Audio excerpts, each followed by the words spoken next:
So welcome back to Outdoors with the Morgans. The cold weather has returned to Pennsylvania, and it looks like the next couple days it's supposed to get kind of messy. Some freezing rain, some sleet, snow. I'm not sure what's going to happen. But anyway, this afternoon, I'm down here at the Woodyard. We're going to cut and split a little bit of firewood here in just a bit. But before we get started, I wanted to answer a few questions that keep coming up. Number one, I always get questions about these IBC totes. And if the BX will lift one of these. No way, no how. I don't think there's a subcompact out there that could pick one of these up. Like this basket right here, this wood is all for, this will be turned into bundle firewood. Listen to that, doesn't that sound good? That's some premium red oak right there. But anyway, this basket right here probably weighs in right around 1,800 pounds. Very, very heavy stuff. And when you stack it in, you fit way more in there than if it was just tossed in. And keep in mind, these are the big ones. A lot of these totes I see, you know, they may be about this tall. People just kind of toss it in there, and you can see them pick and move those with a little tractor. But a big one like this, stacked in there tight, no way, no how is the BX going to pick this up. The other question that I keep getting asked is, when is the SVL going to show up? Many of you know I ordered a new track loader. It's a Kubota SVL 97-2, the real big one. I ordered it back in December. I knew it would take some time. I'm thinking, it's hard to tell, but I'm thinking probably the 1st of March. That's maybe wishful thinking, but I think it'll be in by then. And I'll give you a sneak peek at what one of the first projects is going to be with that machine when it gets here. So this area here is kind of a big mess right now. Everything was covered with snow there for a while, but as it melts off, I can see that I have a lot to clean up here. But there's some good saw logs over there, some more firewood poles in here, and just some random junk that needs cleaned up. But I'll get this all taken care of down here. And then right over there behind that stack of wood, if you remember last year, I dug some fill out of that bank right there. Well, I'm going to take a whole bunch more out of there. I'll come across here. I'll have to take this maple tree out right here. And by the way, we own right up to the, pretty darn close to the neighbor's shed up there. So I've got plenty of room to go back that way. I won't need to go too far, but I'll get a whole bunch of fill out of here. I'll make more room that way, and then I'll show you where all that's going to go. So all this in here is going to go over here. This is that trail that goes down to the pond. I will start making fill somewhere right in here. You know, I'll make sure it all drains off nice. But I'm going to fill all this in down here, the whole way down like to the wood bunker. This will be flat, just like it is over here in the yard. And you know, you'll be able to come down here with a trailer a lot easier, loop around. And then what I'll do with this trail here, I will relocate it and probably down on the other side of the conveyor. You know, I'll have a path going right down through the middle of the wood yard to keep things opened up, and you'll be able to continue down through the woods to the pond that way. We have a lot of property here, but the problem is most of it's pretty steep. There's a lot of hills and valleys, and one of the things I hope to accomplish with that track loader is to make a lot of those hills and valleys flat and turn it into more usable space.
So I had just sharpened the 500i and it was cutting great.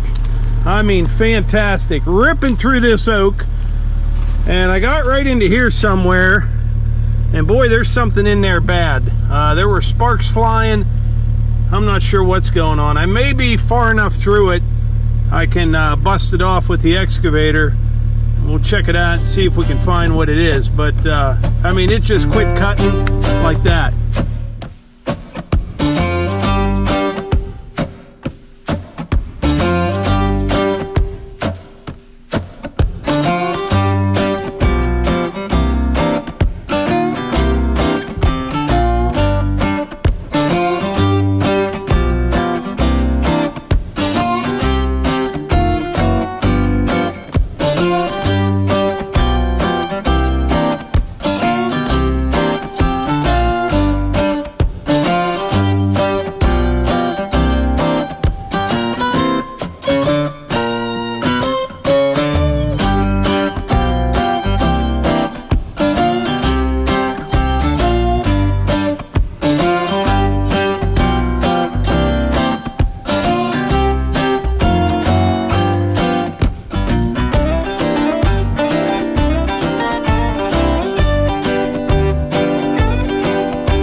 I got most of those big oak rounds split up. I got a few more here and a few more logs to cut up. I think I'll save these for tomorrow, and I need to head up to the house and get that saw sharpened again.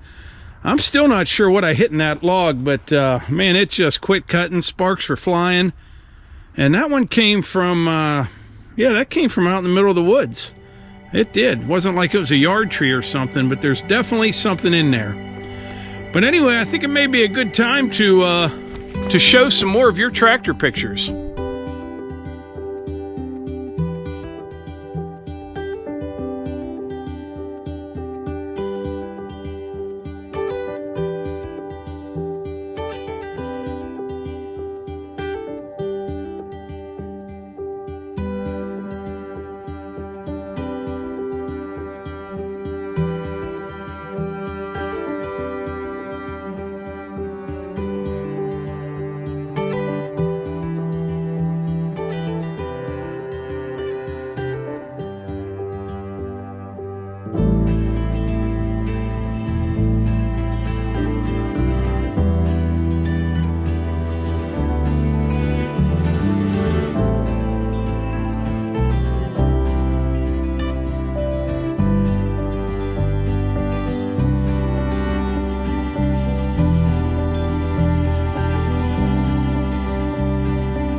But anyway, I think that's it for today's video. I really appreciate y'all being here. If you're not subscribed to the channel, please considering doing so. We're going to have a busy year with a lot of good content, a lot of big things happening around here. So like I always say, if you enjoy these videos, please hit the like button, click subscribe, and share them with your friends. Thanks.